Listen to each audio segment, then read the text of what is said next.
పుట్టి అంధుడు. అయితే తన కుటుంబ పరిస్థితుల వల్ల అలాగే తండ్రి ఇతన్ని వదిలేయటం వల్ల అనాథగానే మిగిలిపోయాడు. ఇతను అంధుడైనప్పటికీ మరొక అనాథని దత్తత తీసుకుని ఆమెకు పెళ్లి కూడా చేశాడు. నా దగ్గర ఏంటో ఆధార్ కార్డు లేకపోవడం వల్ల నాకు ఇబ్బంది అయిపోతుంది బాగా. చాలా మందితో తిరిగాను, తిరిగితే కానీ నాకు పట్టించుకోవట్లేదు ఎవరును.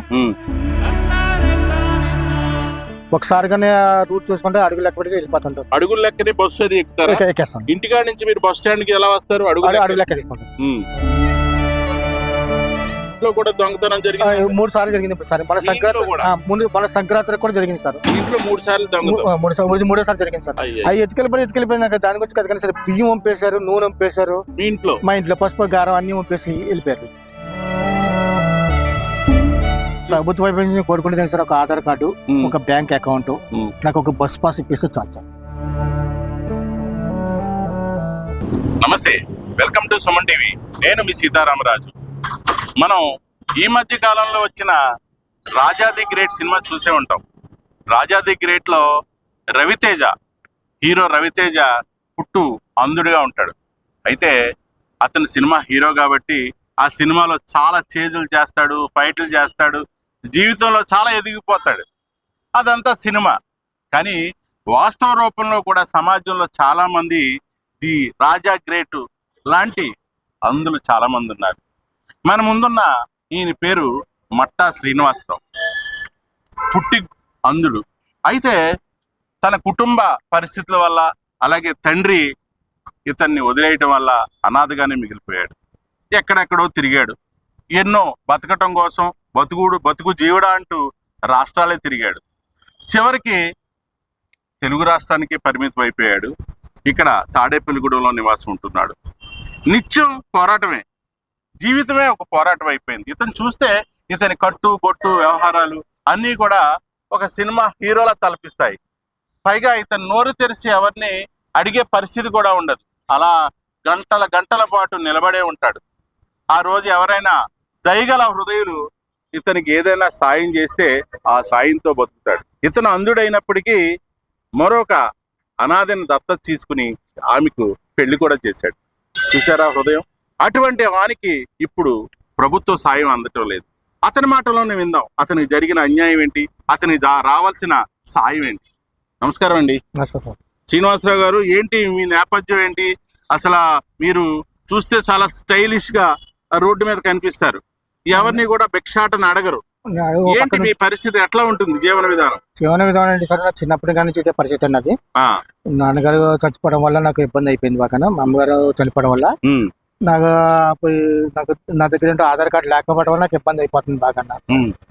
చాలా మందితో తిరిగాను, తిరిగితే కానీ నాకు పట్టించుకోవట్లేదు ఎవరును. నేను వదిలేసి ఇంకా ఏదో దొరికిన మటుకు తింటాను. నన్ను నన్ను నలుగురు కలిసి ఢిల్లీ ట్రైన్ ఎక్కించేశారు. అక్కడ ఎక్కించిన తర్వాత నన్ను చిన్నప్పుడు ఆ పంజాబ్ అయిన ఒక ఆయన తీసుకెళ్లి నన్ను పెంచాడు.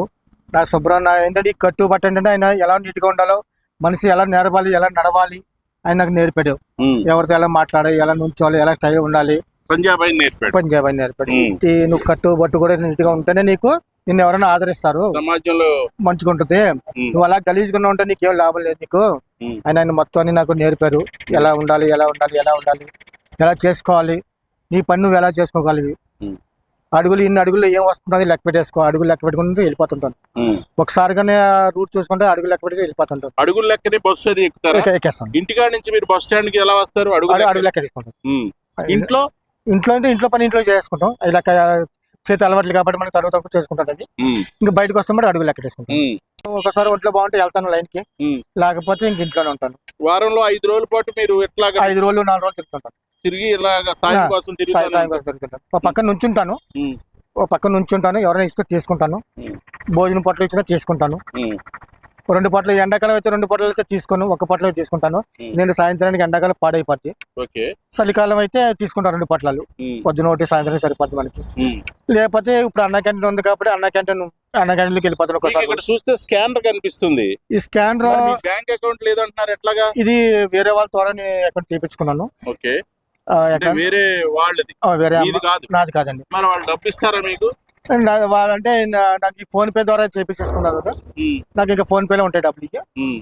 మనకి ఎప్పుడు కావాలి ఇంకా ఎవరైనా వెళ్ళి ఈ ఫోన్ డబ్బులు ఎలా చేపిస్తాను. మీకు అసలు ఫోనే రాకూడదు కదా మరి, మీకు ఆధార్ లేనప్పుడు ఇవన్నీ ఫోన్ అంటే పాప ద్వారా చేసుకున్నాను ఫోన్. ఓకే.